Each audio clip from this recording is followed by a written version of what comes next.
Ahoj, tady Pavlína, toto video je na paži zaměřené a na horní část zad, takže pokud chcete právě tady tu svalovou skupinu posílit, tak pojďte, vemte si podložku a začneme cvičit. Bude to 10 cviků a dáme si to po 15 opakováních. Na hodinách dělám většinou 10, ale když už jste tak šikovní a doma jste tak poctiví a cvičíte, tak ať to stojí za to a dáme si rovnou 15 opakování. Pokud nebudete zvládat, snížte si počet opakování a postupně se k tomu dostanete k těm 15. Tak pojďte, první cvik bude, sedněte si na podložku, rozložte si nohy na šíři boků a dejte si dlaně takhle za tělo, ať prsty směřují směrem před vás a otevřete si hodně hrudník do stropu. Nadechněte se, zvedněte kostrč z podložky a půjdeme, krčíme lokty, jo? A lokty jdou za vás. Pojďte, jeden pokrčím a propnu, je to jenom malý pohyb. Druhý pokrčím a propnu. Třetí a propnu. Vtahujte pupík páteři a propnu. 5 pokrčím a propnu. Tento cvik je těžký. 6 a propnu. Hlavně pro nás, pro ženy, 7, protože my většinou máme ty ruce slabší než chlapy. 9 a propnu. 10 a propnu. 11 propnu.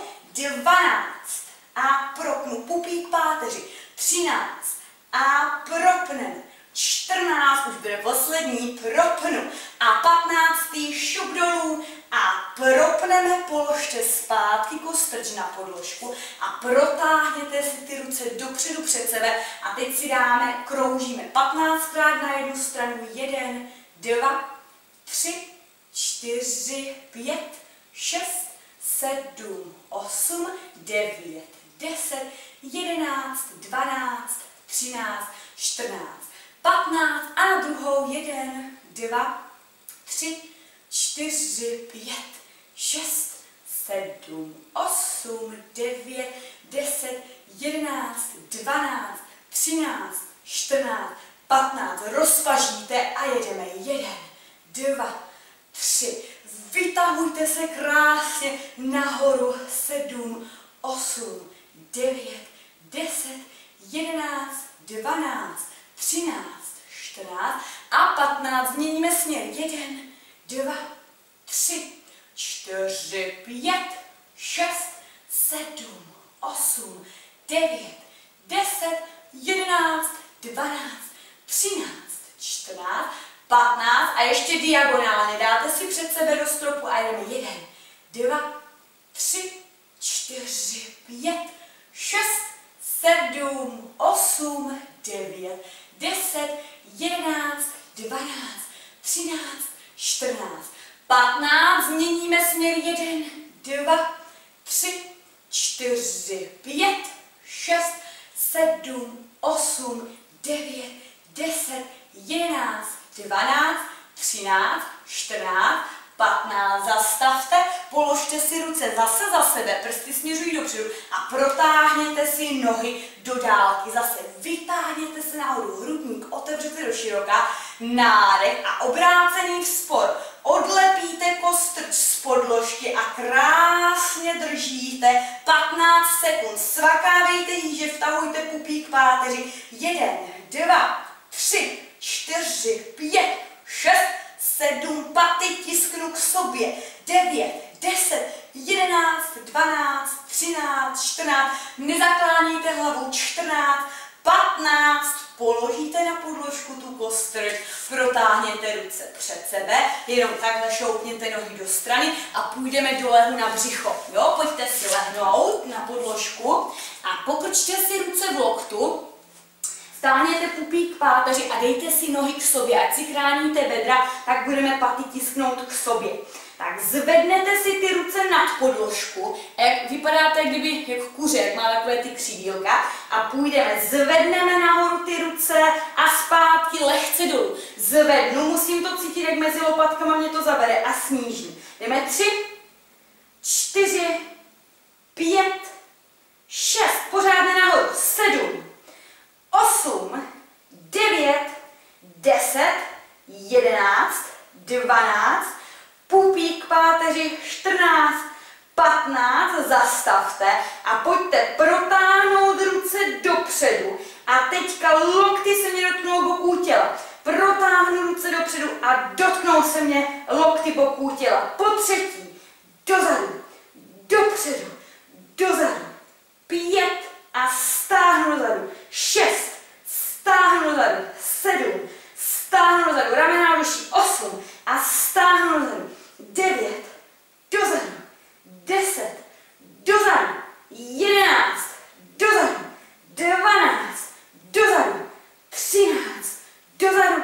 14, dozadu stáhnu. 15 a stáhneme dozadu. Zpátky položíme ruce na podložku, dejte si dlaně pod ramena a zvedněte lokty z podlahy a půjdeme do prkna, jo? Roznožte si nohy na šíři boků, přetočte si prsty na nohách, pořádně vtáhněte břicho k páteři, ramena stáhneme od těch uší, nadechněte se a zkuste s výdechem odtlačit se od těch dlaní krásně nahoru a máte malé prkno, jo? Že máte přetočené ty prsty na nohách, kolena na podložce, dlaně na podložce a půjdeme takové kliky, jo? Pokrčíme ruce v loktu a zpátky propneme.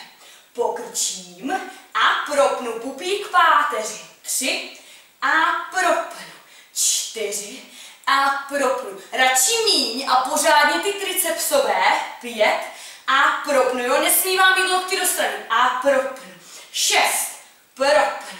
7, hlava v protažení, 8, protáhnu, 9, protáhnu, 10, protáhnu, 11, propnu, 12, propnu, vydržíme, 13, propnu, 14, propnu, 15 a propněte ty ruce a teď odlepte kolena z podložky a nalepte si paty k sobě. Paty máte u sebe cvaklé hýždě a půjdeme se houpat dopředu dozadu 15krát. 1, 2, 3, 4, zapínám ten pupík páteři. 6, 7, 8, 9, 10, hlava v protažení. 11, 12, 13, 14 a 15. Zastavím 15 sekund, držím v prkně. Pojďte, to dáte.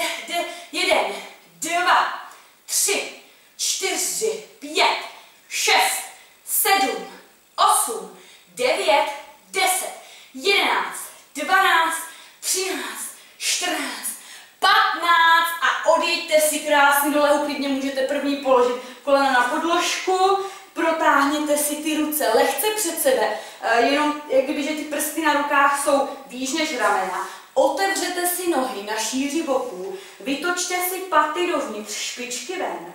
Zase pupík, vtáhněte k páteři, vtáhnu dovnitř, styčkou kost do podložky a s nádechem si vyjedete nahoru. Nechoďte úplně do proplých loktů a klikujeme v labuti, jo? Mám labuť a jedeme, pokrčím ruce a zpátky lehce do protažení. A jedeme 2, 3, 4, pupík páteři, 5, 6, 7, já myslím, že to cítíte, 8, 9, 10, 11, 12, 13, 14 a 15. Zastavte, položte se na podložku a protáhněte ruce krásně dozadu, dlaně směřují do stropu a zase dejte si ty paty k sobě, ať máte pěkně ty bedra v bezpečí. Pupík zapnu k páteři, styčkou kost do podložky a zvedám paži nahoru. 1, položíme 2,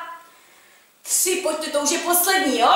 4, 5, 6, 7, 8, 9, 10, 11, 12, 13, 14 a 15. Položte na podložku, dejte si dlaně pod ramena a od těch dlaní a od kolen se zvedněte, jenom se zabalte lehce, tu pánev pod sebe. Tak, ještě protáhneme ty ruce. Jo, jak sedíte, tak si jenom propněte pravou ruku, přetočte si dlaň, protáhneme. Tak, a druhá protáhnu. Chytnu si loket a obtočím si ruku kolem krku, ramena oduší pořád. A druhá, protáhněte hezky ty tricepsy. A ještě takhle za hlavou, jo? Chytnu si ten loket, položím si tu dlaň kdyby na záda. A druhá ruka, protáhněte a povolte. To je všechno, jenom tady tahle krátká sestava. Já věřím, že vám to dalo zabrat, protože, jak říkám, ty ruce, jo, ty paže, mezilopátkové svaly jsou hlavně u žen takové trochu kritičtější, že prostě nemáme tak silné ty ruce. Já vám děkuji, že jste mě sledovali, pište mě dál a věřím, že brzo zvládnete hezky celou tu sestavu v 15 opakování bez menších komplikací. Moc vám děkuji a mějte se hezky.